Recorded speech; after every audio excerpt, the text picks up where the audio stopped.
What's going on, everybody? It's the Bearded One back with another beer review. Nice day in the 60s, I think, maybe the 50s. Thought it'd be the perfect chance to get the dog and the little man outside, so you may hear dog and little man. You may even see him. I don't know, but that's not the point. We're here to talk about 1050 barrel aged, and I purposely kept 1050 in my fridge till the end of stout month in hopes that I would enjoy it and it would be a great way to close out stout month. And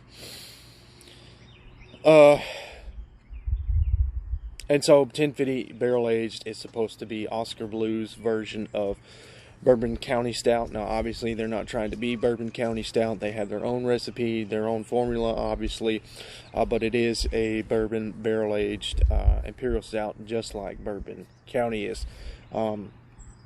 They aged it in whiskey barrels, bourbon barrels, for 8 months, they say, to impart oak and vanilla and, you know, just the generic marketing they put behind it. I've seen reviews of regular 1050 where there's supposed to be coconut and a hint of berry in here. I don't know if that's intended, but that's what people have been claiming they get, is some berry notes. So yeah, let's get into the pour.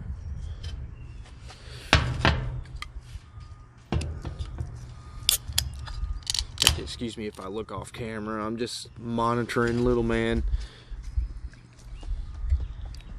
It's coming out like black tea.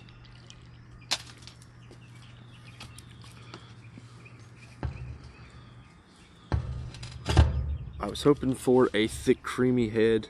Yeah, there's little man behind me. Don't mind him.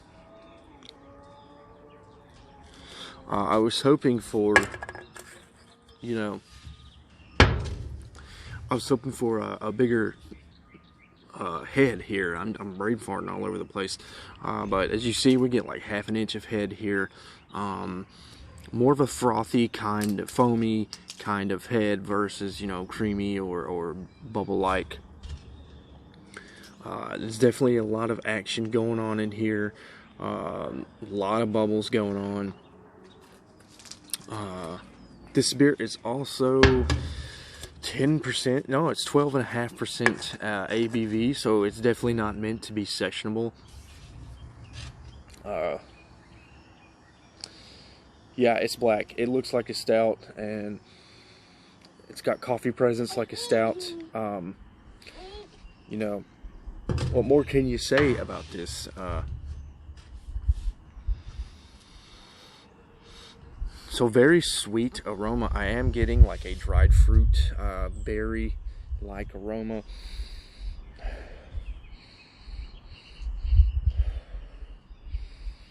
Obviously I get coffee, but I don't think I get so much roast.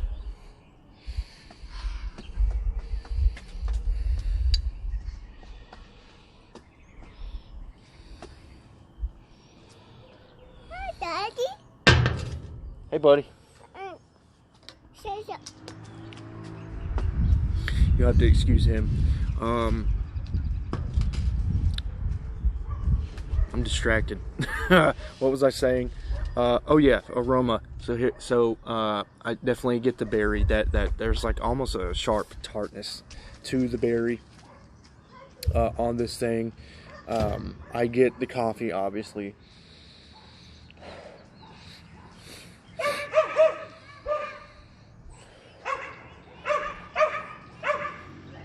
I feel like there is a little bit of roast and barrel in here with some vanilla. With me being outside, the open air could be wafting the aroma around. It's not windy though, so I don't know. Got somebody coming around my back alley. Got the dogs all startled up. I don't think I get coconut on the aroma, but we'll see what happens on the palate. Did not say there was coconut in here. I've just heard that from the base beer reviews. There is some lacing on here, as expected, with it being 12%. I'm going to assume there's some lacing on here as well as I drink it, but we'll see.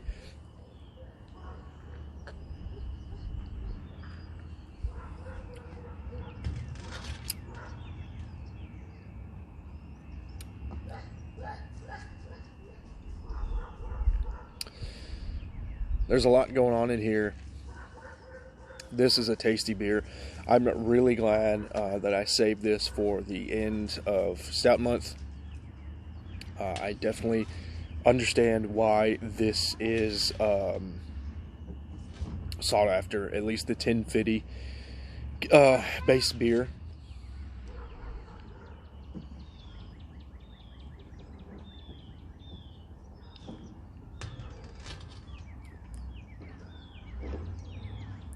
So the backbone stout character comes through, that coffee. And then the vanilla kind of plays a unique role in this beer. It almost comes across as coffee creamer in this beer. So I can definitely tell there's vanilla in here.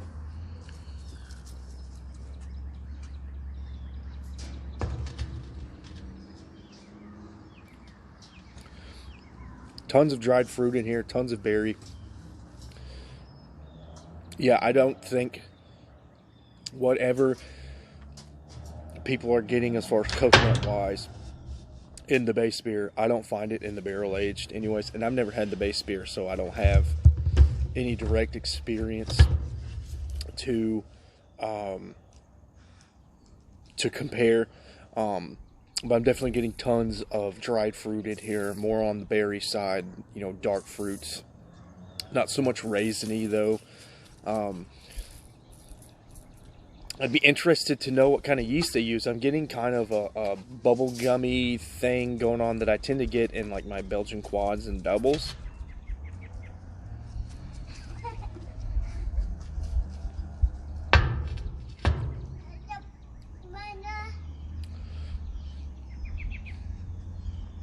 You know, I'm not sure if the whole bubblegum thing that I perceive in Belgian quads and doubles and this stout comes from the yeast. I just find that Belgian styles use a unique yeast strain, and I don't get that bubblegum presence in any other beer. So just by guesstimation, that's where I assume it comes from, which makes me think maybe there's a unique yeast strain in this beer. I don't know.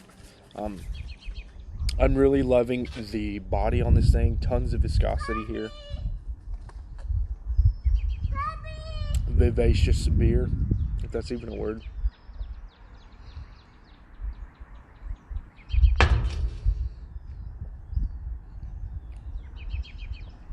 Yeah, chewy beer. Really thick and syrupy. There's almost like that candied molasses syrupy thing going on in here as well. I think that's just coming from the dried fruit component. I don't know that they actually put like the dried candied stuff that some people put in their beers. I think that's roughly about all I got. Again, just beautiful coffee base backbone with, you know, a vanilla, kind of almost a coffee creamer thing going on, but it, you know, it is that vanilla, I know for sure.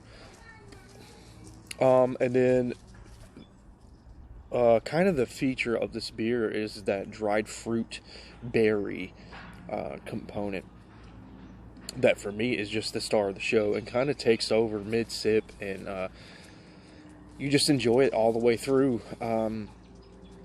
And I think the barrel, it kind of plays accent to everything in this beer. It's just kind of subtle and rides through the whole sip.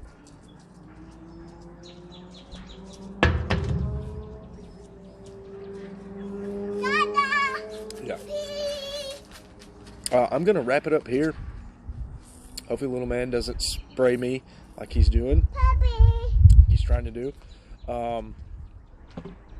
Recommendations. I think there's so much going on in this stout. I wouldn't recommend this to beginners. However, I wouldn't recommend this to just enthusiasts either. I think if you've had enough, you know, I think if you've had a couple of stouts, you know what to expect. And I think most people that like stouts could appreciate this beer. I do think it would take a lot more experience to kind of enjoy everything going on here, to kind of pick apart and perceive everything. I think the Belgian style family, especially Belgian quad people, if you like stouts and Belgian quads, definitely give 1050 a try. The Bourbon County family fans, KBS and CBS fans from Founders, I mean this beer kind of belongs up there with the rest of those well celebrated stouts.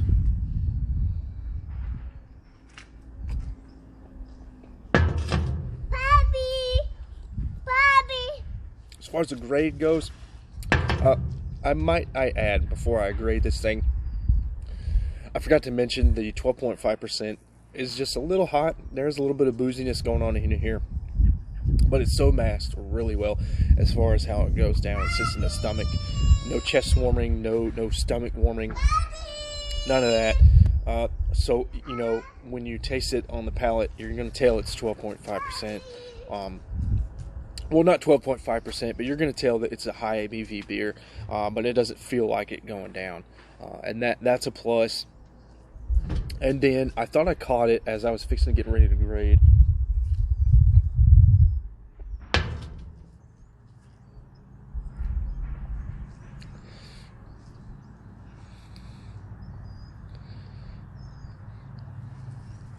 I'm not sure. I think there's a wisp of a spicy hop note. I think I really have to be looking for it to find it. I feel like it's back there on the back end as the beer is kind of drying. I will also say the finish is semi-drying. It's pretty wet going down, but as the beer would linger, it does tend to dry on the palate, leaving you wanting another sip to wet your gullet. As far as the grade goes, I'm going to give this thing I'm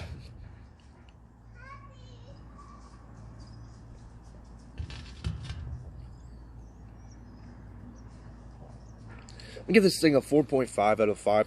It's just sitting right outside world class for me.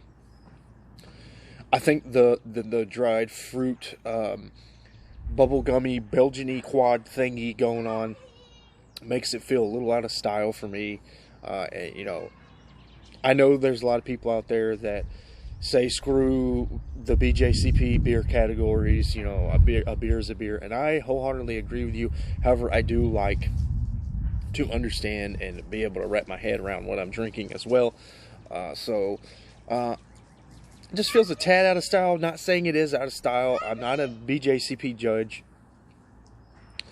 So you know, I'm not a professional or anything. Just personally, it feels out of style versus the other Imperial Stouts I've had over the last year or two. And so I'm going to knock it there. And then I would like a little more chocolate in this beer. Maybe if that coconut that people were finding in the base 1050 had come out in this barrel-aged 1050, that would be really nice. But overall, you know, when it comes down to 4.5 or world class, which I say starts at 4.75, at least on my scale, I'm gonna have to nitpick and justify why is it world class and why is it not world class. However, still great beer. Again, just a lot of stuff going on in here. Well enjoyable beer. A great way to close out Stout Month. And you know, Stout Month's been a journey for me. I hate stouts. I think stout is still probably on my top 5 least favorite categories in beer. I came out of this month with an eye-opening experience, though. I really fell in love with Kindred Spirits from Innocent Gun. That was a world-class beer. If you haven't seen that review, it is on the channel already. And then this beer at a 4.5. Just a thorough, you know, enjoyable experience. I never thought I would rate a stout over 3.75, even trying to be objective about it. I just don't like coffee. Even after drinking all of these stouts and finding, you know, even one stout I could put in world class category. I still just don't think I could drink coffee. That's just my personal preference. I know there's tons of coffee drinkers out there that love stouts, and they're probably cringing when they watch me be kind of harsh on these stouts. That's all I got. Until next time, guys. It's 10 Fidy barrel aged Imperial Stout, 4.5 out of 5. Until next time, guys. Cheers.